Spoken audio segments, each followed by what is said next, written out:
Janasena chief Pawan Kalyan కొత్త ఇల్లు ready అయింది. కాకినాడ జిల్లా గొల్లప్రోలు మండలం చేబ్రోలులో నూతన ఇంటికి ఉగాదిని పురస్కరించుకుని నేడు గృహప్రవేశం జరగనుంది.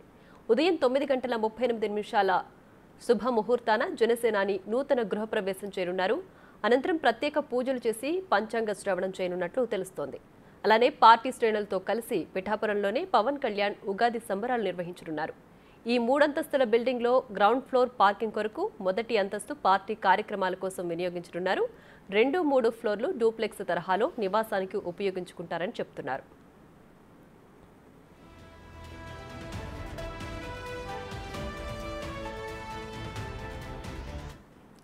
ఈ మేరకు ఉదయం హైదరాబాద్ నుంచి రాజమండ్రి ఎయిర్పోర్టుకు పవన్ చేరుకోనున్నారు. అక్కడి నుంచి హెలికాప్టర్ ద్వారా గొల్లప్రోలుకి రానున్నారు.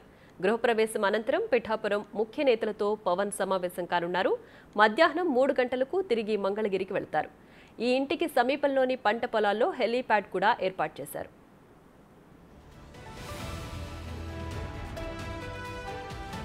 చేబ్రోలుకు చెందిన రైతు ఓదూరి నాగేశ్వరరావు ఈ భవనాన్ని నిర్మించారు. పార్టీ కార్యకలాపాల నిర్వహణ, వసతికి అనువుగా ఉండడంతో ఈ నివాసాన్ని పవన్ ఎంపిక చేసుకున్నారు. సొంత ఇంటిని నిర్మించుకునే వరకు పవన్ ఇక్కడే ఉంటారని తెలుస్తోంది. ఓదూరి నాగేశ్వరరావు పవన్ అభిమాని కావడంతో ఈ ఇంటి కోసం ఎలాంటి అద్దె తీసుకోవడం లేదని, డాక్యుమెంటేషన్ కోసం కేవలం ₹1 స్వీకరిస్తానని సమాచారం అందుతోంది. పవన్ నిర్ణయంపై జన సైనికులు ఆనందం వ్యక్తం చేస్తున్నారు. మరింత సమాచారం మా ప్రతినిధి రాజేష్ అందిస్తారు. జనసేన అధినేత పవన్ కళ్యాణ్ పిఠాపురంలో ఒక ఇంటి వరకు కాబోతున్నారు. ఉగాది పర్వదినాన్ని పురస్కరించుకుని ఈ రోజు ఆయన మరి కాసేపట్లో గృహప్రవేశం చేయబోతున్నారు. ఇక్కడే ఉన్నాం ప్రజెంట్ పిఠాపురం గొల్లపురంలోని ఆయన ఉండబోయే స్టే చేసిపోయే నివాసం ముందున్నాము. మొత్తం ఇది 4 అంతస్తుల బిల్డింగ్ ఉంది. దీంట్లో పవన్ కళ్యాణ్ నివాసం ఉండేందుకు, దాంతోపాటు పార్టీ సమావేశాలు, కార్యకర్తలతో మీటింగ్ పెట్టుకునేందుకు కూడా అవకాశం ఉంది. ప్రస్తుతం ఈ బిల్డింగ్ గురించి మనతో మాట్లాడేందుకు జనసేన సైనికులు వాళ్ళకి మరి తెలుసుకుని ప్రయత్నిద్దాం. ఏంటండి పవన్ కళ్యాణ్ గారు మొత్తం ఇచ్చిన మాట నిలబెట్టుకున్నారా? అప్పుడే ఇచ్చిన మాట నిలబెట్టుకోవడానికి ఆయన మాట ఇవ్వలేని కూడా చాలా నిలబెట్టుకున్నారు. సో ఇది ప్రజలకు ఎంత దగ్గరలో ఉంటాను అనే దానికి ఒక నిదర్శన.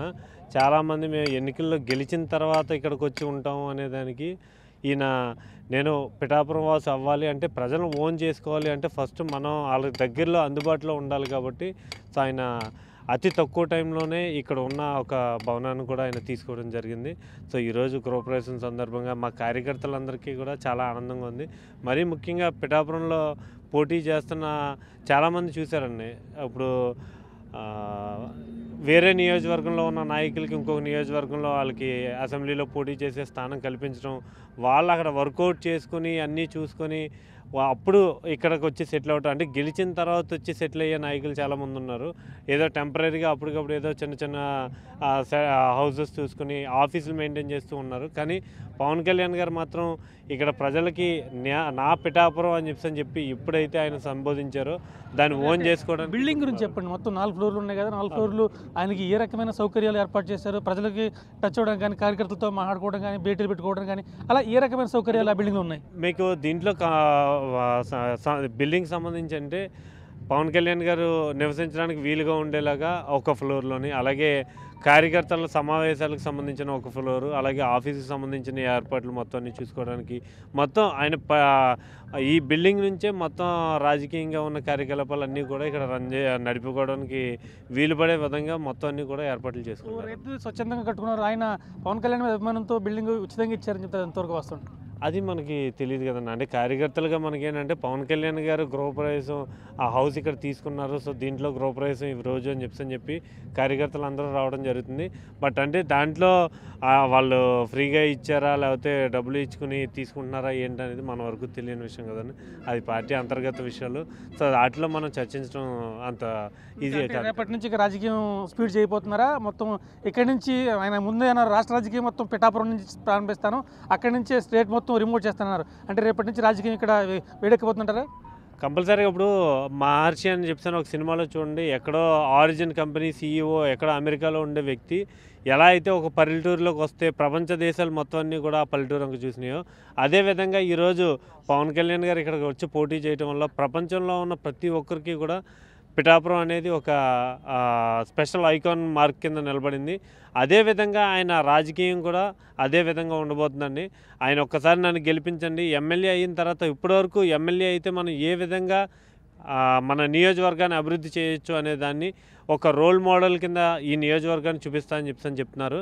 సో దాంట్లో భాగంగానే ఈ రోజు నుంచి ఇక్కడ ప్రజలందరికీ అందుబాటులో ఉండేలా ఇక్కడ నుంచి రాష్ట్ర వ్యాప్తంగా ఉన్న అన్ని నియోజకవర్గాల్లో ప్రచారాలకు వెళ్ళినా సరే మళ్ళీ తిరిగి వచ్చి రాత్రి సమయంలో మళ్ళీ ఇక్కడే ఆయన స్టే చేసుకునే విధంగా అన్ని రాష్ట్రం ఇటే చూస్తుంది. కానీ పవన్ కళ్యాణ్ మీద మాత్రం స్థానిక నేతలు భారీగా విమర్శిస్తున్నారు. వద్దు, నువ్వు జనాల్లోకి వెళ్తే గాయాలు తిరుగుంటే వెళ్ళి సినిమాలు చేసుకో, కానీ నువ్వు సినిమాల్లో హీరో కానీ రాజకీయాల్లో హీరో కానీ ఒక ప్రముఖ నేత అంటున్నారు. దీని ఉంటుంది అంటే స్థానిక నేతలు అంటే వైసీపీ నేతలు అనే దానికి మేము పెద్దగా పట్టించుకోవాల్సిన లేదండి. ఇప్పుడు జగన్ని రోడ్డు మీదకి వచ్చిన తర్వాత బ్రాందీ షాప్ దగ్గరికి వస్తే అమ్మ నా బూతులు తిడతారండి. రేషన్ షాప్ దగ్గరికి వెళ్తుంటే ఇంటింటికి రేషన్ తీసుకెళ్ళి ఇస్తా అంటున్నారు. దానికి ఇప్పుడు ఒకప్పుడు ఒక చోటన పెట్టిన ప్లేస్లో ఉంటే రేషన్ షాప్ అక్కడ ఉండేదండి. అక్కడికి వచ్చిన తర్వాత ఆ ఊర్లో ఒక 4-5 రోజుల్లో రేషన్ తీసుకోకపోయినా సరే ఎప్పుడైనా వెళ్తే అక్కడికి వెళ్ళి రేషన్ తీసుకునేవారు. ఈరోజు ఇంటింటికి బండి వచ్చేస్తుందండి. ఆ ఆటో కొనడానికి అయిన ఖర్చు ఎంతండి? దానికి సంబంధించిన ఆ డ్రైవర్ని మెయింటైన్ చేయడానికి దీనికి సంబంధించిన మెయింటెనెన్స్ అంతా అయ్యేది ఎంతండి? ఒక షాప్ తీసుకుంటే మహా అయితే పల్లెటూరులో ఒక 2,000 అండి, టౌన్లో అయితే ఒక 6,000 అండి.